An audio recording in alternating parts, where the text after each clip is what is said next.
pleased to report the Huskers did make it. I've got Khalil Davis, Mohamed Barry, Adrian Martinez here. Take us through, Khalil. Tell us what the itinerary was. It, of course, did not end up being as originally planned. Yeah, well, first we had it was supposed to be one flight here, but ended up stopping in Peoria, Illinois. Then we thought we were good to go. Then had another stop in Gary, Indiana, and then we had a 45-minute drive here, and all of us in one car. So it was pretty fun. So Lincoln, Nebraska to Peoria to Gary, pile in a car and come here. No one has ever been happier to arrive at Big Ten Media Day than the Huskers.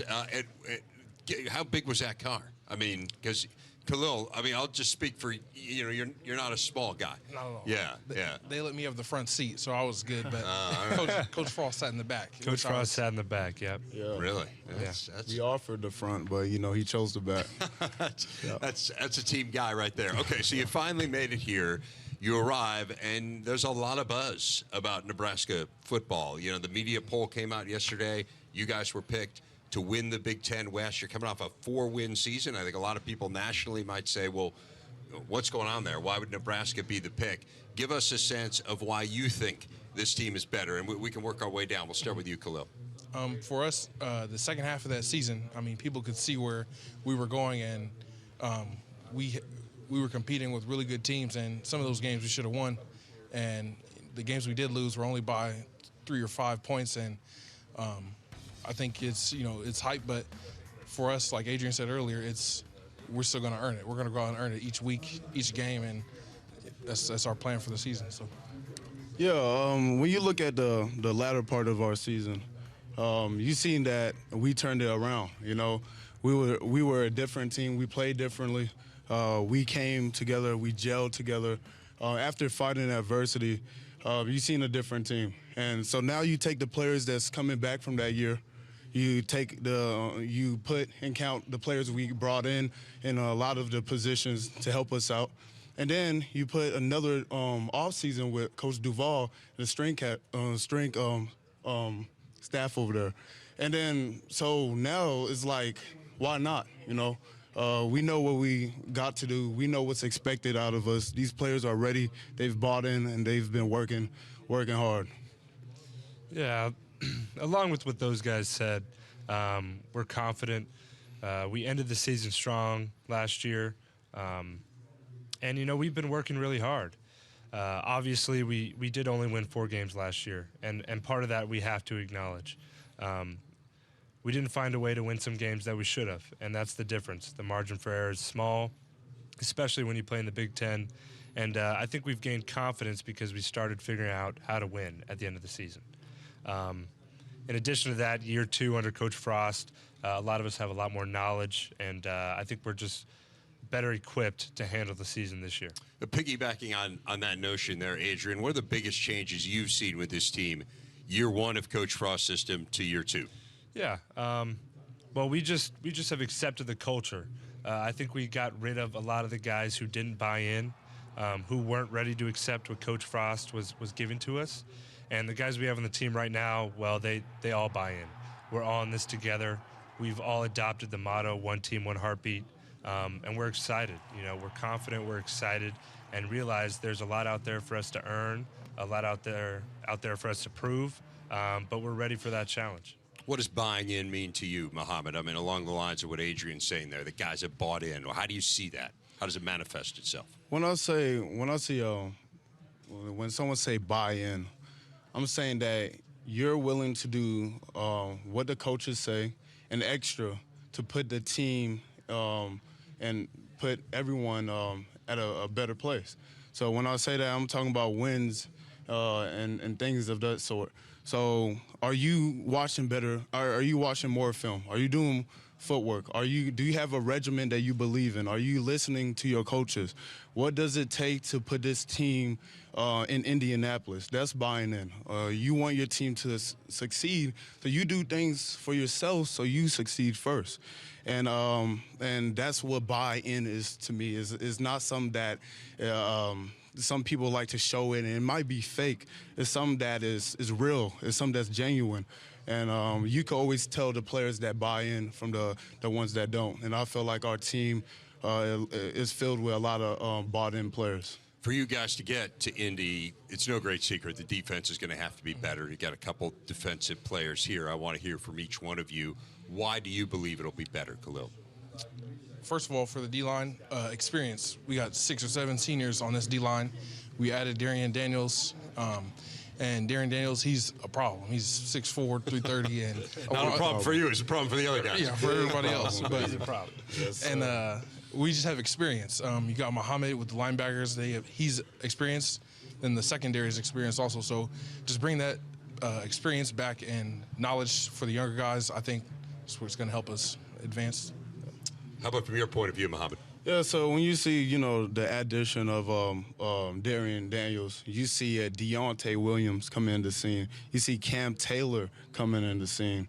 You see Alex Davis, who's ready to pass rush and ready to get the quarterback.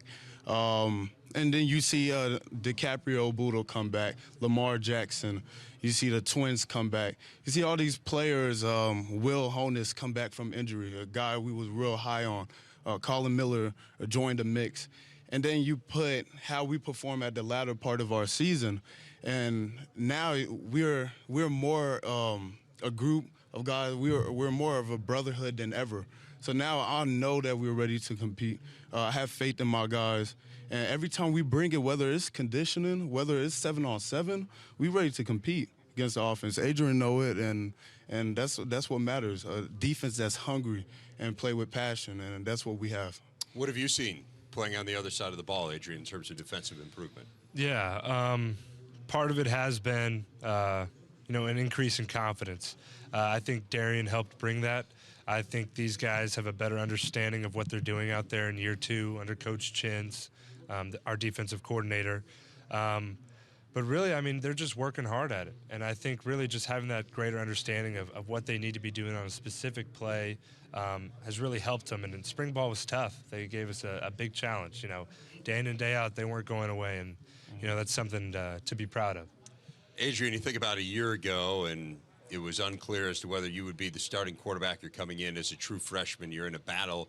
You end up emerging from that battle, and now you're being mentioned on a pretty short list as a Heisman contender. Not really even a total dark horse, but somebody who's kind of in that conversation. Yeah.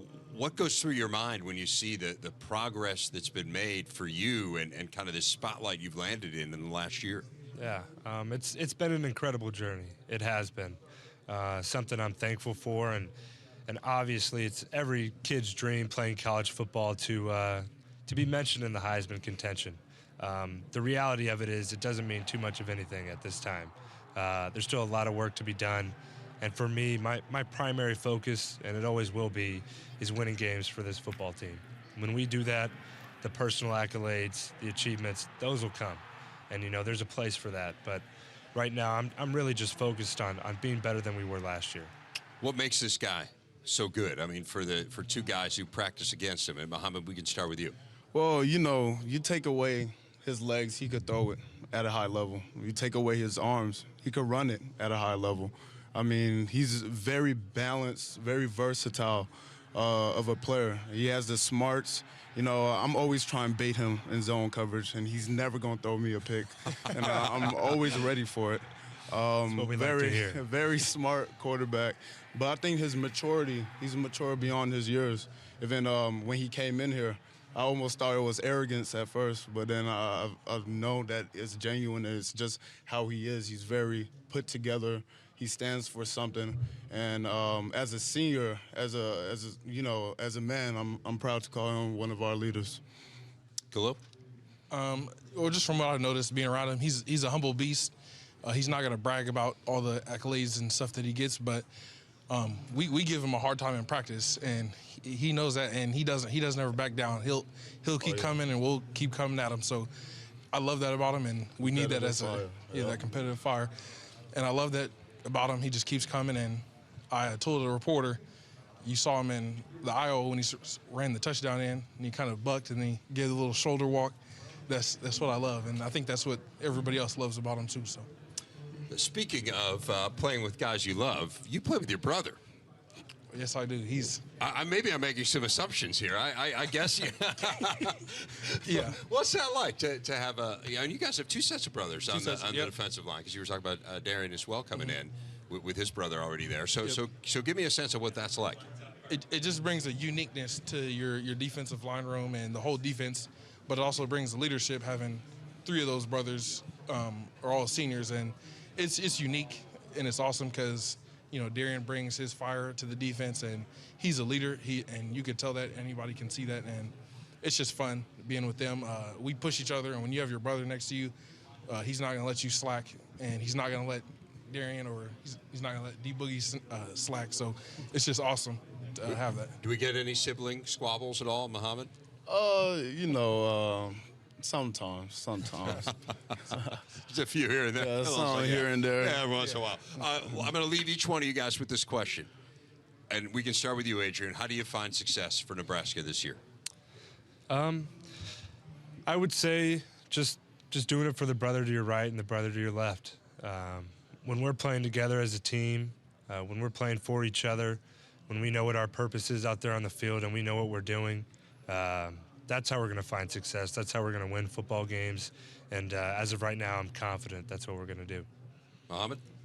I feel like if we just attack every play with a purpose to be more physical and to win, I think all those plays will accumulate to a W on game. And then we approach every game week to win it and to not only just win but to dominate opponents. Then I feel like every game we play will be a W. So every week, week in and week out, no matter win or loss, we just have to approach it with attack mentality and want to dominate the team, not just win. Khalil? Like he said, attack every game, attack every rep. Just finding that will to win in the fourth quarter of every game, not giving up, and playing for your brother to your left and to your right. In some cases, literally. Yeah, Literally. Hey, fellas, really glad you did eventually make it here. Yes, It sounds like it was quite an odyssey, but great to have you here. Really a pleasure to visit with all 3 of you, and best of luck this year. Thank you. All right. Thanks, guys.